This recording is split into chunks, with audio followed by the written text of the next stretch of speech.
Hi guys, हम आए अपने मायके में। देखो हमारे यहाँ भाभी की एक कथा, देखो ये लेके जा रही हैं कुछ अपना सामान। आज उन्हीं है कथा, शादी की कथा है, तो हम आपको दिखाएंगे पूरी कथा का मूकं करोति वाचालं पंगो लंघयति गिरं यत् कृपा तम् अहं वन्दे परमानंदं माधवम्। एक समय नैमिषारण्य क्षेत्र में 80,000 ऋषिगण बैठे थे और वो आपस में वार्ता कर रहे थे कि जब कलयुग आएगा तो कलयुग में सभी लोग दुख भोगेंगे। तो जब दुख भोगेंगे तो तब क्या होगा। अब 88,000 ऋषिगण एक वट वृक्ष से बैठ करके सब विचार विमर्श कर रहे थे। बिगड़ा है कुछ नहीं, ये बात है सतयुग की। और कथा जो है सत्यनारायण की कथा है। शुरुआत में जिसने समझ ली उन्हें पूरी कथा सुनेंगे। तमाम तो जाने नहीं बात कहाँ से शुरू हो कहाँ से समापन हो।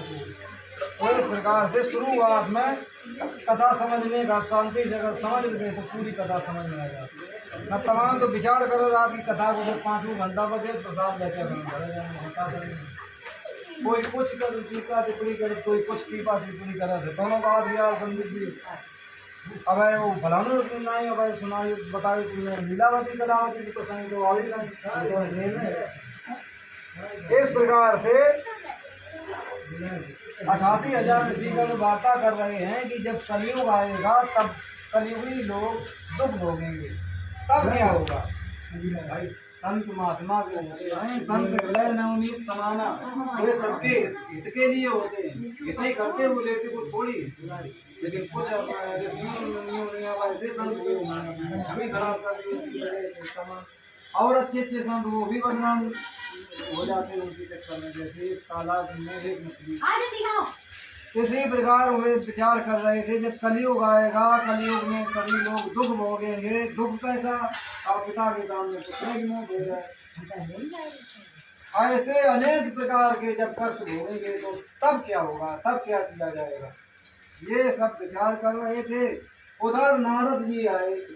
जब नारद जी वीणा वरदान छेड़ते हुए आए वहाँ पर, और तो 88,000 ऋषियों ने उनका आदर सम्मान किया, ऊंचे आसन पर बिठा करके। फिर 88,000 ऋषियों ने नारद जी से प्रश्न यही पूछा कि हम लोग विचार कर रहे थे कलयुग में सभी लोग दुख भोगेंगे, तो क्या करें।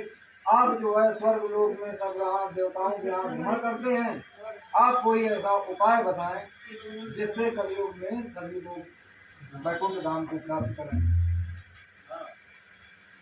नारद जी ने कहा यही प्रश्न तो हमने सत्यनारायण स्वामी से पूछा था। अब सत्यनारायण स्वामी कोई और थोड़ी, विष्णु भगवान है, वही सत्यनारायण स्वामी है। और सूत जी जो जिन्हें कहते हैं, सूत जी ने ऐसा कहा, सूत जी ने ऐसा कहा। सूत जी नारद जी का नाम, नारद जी को सूत जी कहते हैं। जहाँ नाम भागवत में सूत जी का वार्ता हो, उन्हें सूत जी ने ऐसा कहा, तमाम लोग जाने लगा सूत जी का हो, नारद जी का सूत जी का। अब जो है नारद जी ने जो है सभी को बताया कि सभी लोग ध्यान से सुनो, हमने यही प्रश्न तुम विचार कर रही है पूछ चुके थे, जो उन्होंने हमें बताया वही हम तुमको बता रहे हैं। तो ठीक है बताओ। तो उन्होंने बताया कि कलयुग में खास तौर से सत्यनारायण का व्रत है, जिस और बहुत छोटा व्रत है और बड़ा व्रत है, इसकी कोई सीमा नहीं है। जैसी श्रद्धा हो वैसा प्रसाद बनाए, सवा शेर से लेकर सवा मन तक जैसा मतलब इच्छा हो। कोई निश्चित नहीं कि ना आएगा जब सवाऊ कुंतल पंजीरी हो तो वहीं करें, कोई जरूरी नहीं। 1 किलो 1.25 किलो की पंजीरी बना दो। पंजीरी आटा बहुत गरीबी है तो चावल तो भरना है, चावल पीस को मैं शक्कर मिला दो, शक्करों मिला पैसा नहीं, मैं गुड़ मिला दो, गुड़ तक की विधि और गाय के दूध से केला के पत्ता सभी फ्री मिल जाए, कोई तो मोड़ना नहीं गाँव में से आम के पत्ता। और विधवत ऐसी बेटी बनाओ। नारद जी ने बताया, नारद जी ने नहीं बताया, नारद जी को जो विष्णु भगवान ने बताया वही जो है 88,000 ऋषियों को बता रहे हैं। और सत्यनारायण की कथा में 5 अध्याय होते हैं। 5 अध्याय में और पहले अध्याय में तो इसकी विधि बताई गई कि किस प्रकार से इस व्रत को करना है। इसके बाद इसमें 4 अध्याय जो होती है, 4 अध्याय में वो कहानियों के माध्यम से भगवान की तरफ जो है भगवत भाव हो जाता है। उन लोगों ने सत्यनारायण की सबसे पहले कथा की, इस वजह से उनका नाम इतिहास में अमर है और वही जो है चली आ रही है। तो सबसे पहले 88,000 ऋषियों को जब उन्होंने बताया कि इसको करने कैसे, समय ज़्यादा नहीं, तो सबसे पहले तो उन्होंने बताया कि आटा ज़्यादा गरीब चावल मिला दो उसमें और फिर बस सब सामान ला करके कथा सुने। तो इस प्रकार से उन्होंने जब बताया, जो ऐसे पूजन करते हैं उनकी मनोकामना पूर्ण होगी। पृथ्वी पर कलयुग में खास तौर से यह छोटा सा उपाय बड़े फल देने वाला है। इत श्री स्कंद पुराणे रेखाखंडे श्री सत्यनारायण व्रत कथायाम प्रथमो अध्याय। बोलो सत्यनारायण स्वामी की जय। संत घरे जय सिया राम, बोलो जय सिया राम।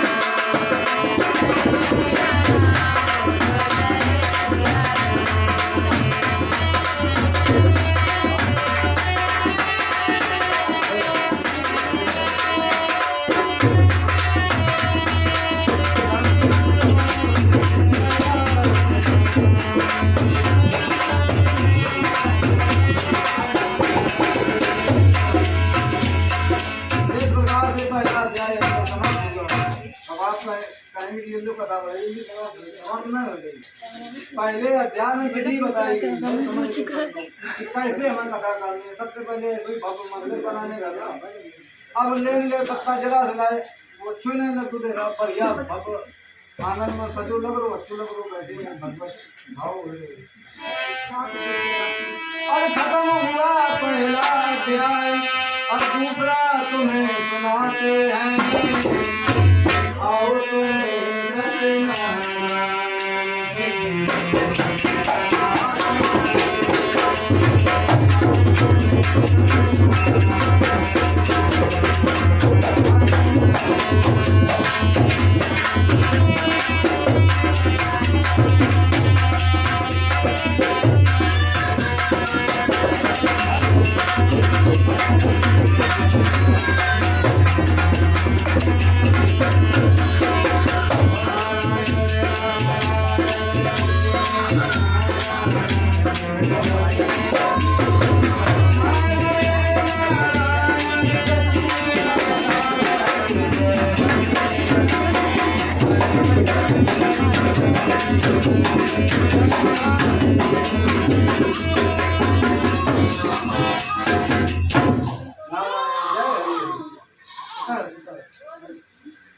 तो तुंगत ऋषि बोले, 88,000 जो ऋषि बैठे अब गांव के लोग, अब गांव के यहाँ तुंगत ऋषि बोले कि नारद जी सबसे पहले इस व्रत को किसने किया, ये हमें सुना मालूम विधि तो तुमने बताई थी।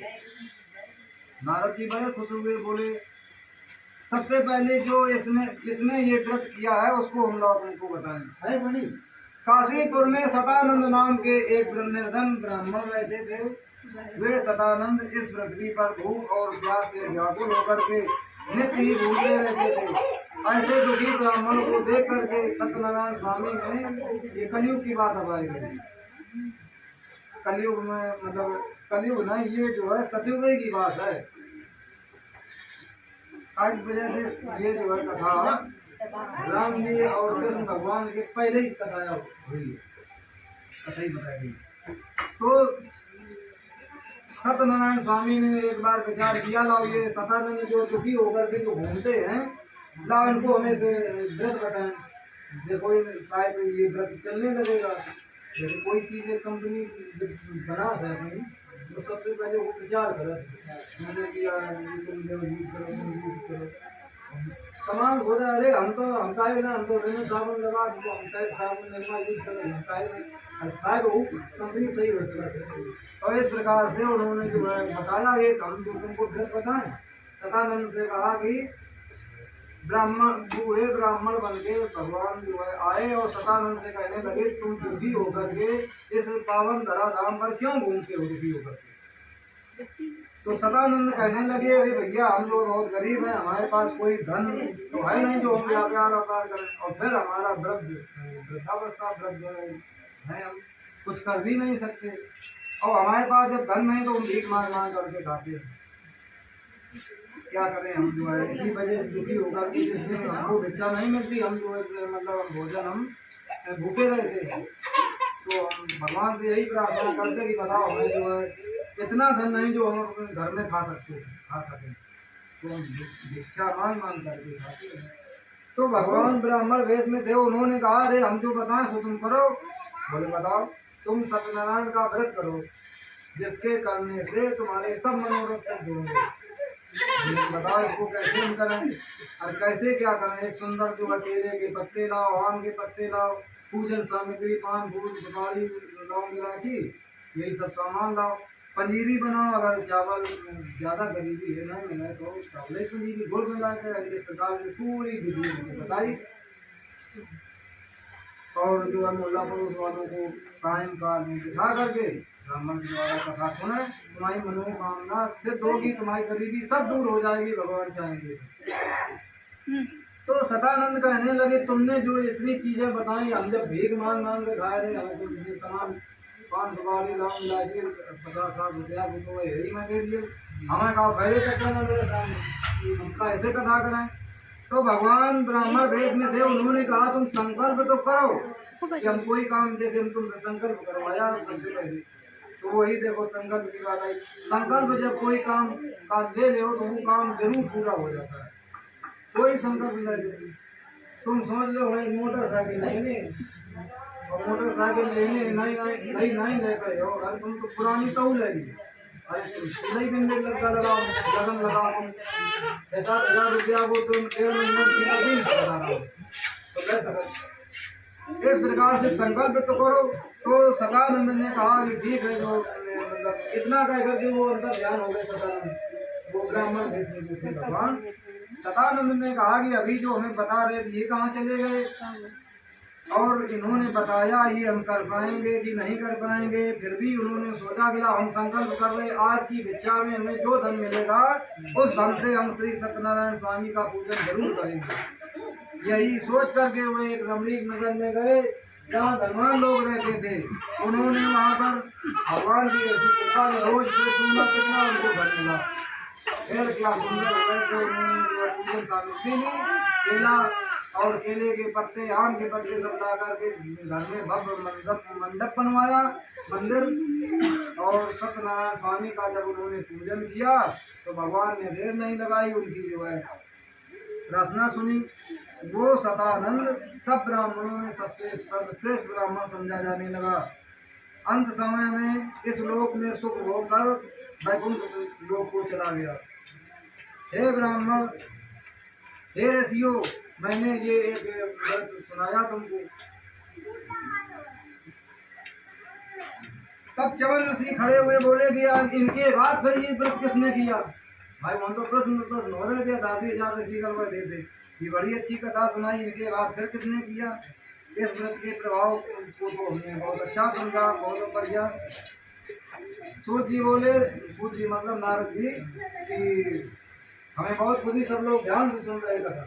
जब कथा जब ध्यान से सुनते हैं तो इसमें रस मिलता है और भगवत भाव प्राप्त हो जाता है। ढोलक हारमोनिया को कोई महत्व थोड़ी है, जैसे आए आदमी की बातें करके आराम मिल जाए, सब काम मिल जाए, और तुम की बातें हमने सब भूल जाते उनका बात कर रहे थे। मेन कारण यही है। हाँ, तो इस प्रकार से एक दिन सदानंद अपने घर में व्रत कर रहे थे। उसी समय एक लगड़ आया और लगड़ियों को दरवाजे पर रख करके जैसे यार कथा हो रही, कोई अपने मिलन वाले आए क्या हो रहा है, और आके बैठ गया। इसी प्रकार से लगड़ियों को द्वार पर रख करके ब्राह्मण के घर में आया। प्यास से आत्मा उसकी व्याकुल हो रही थी। उसने सोचा प्रसाद और पानी को मिलेगा, कोई शासन हो रहा है। और लगड़ आर्य ने कहा महाजन, तुम जो है हे ब्राह्मण, तुम किस देवता का पूजन कर रहे हो, इसके करने से क्या प्रभाव पड़ता है, कृपा करके विस्तार से हमें भी बताओ।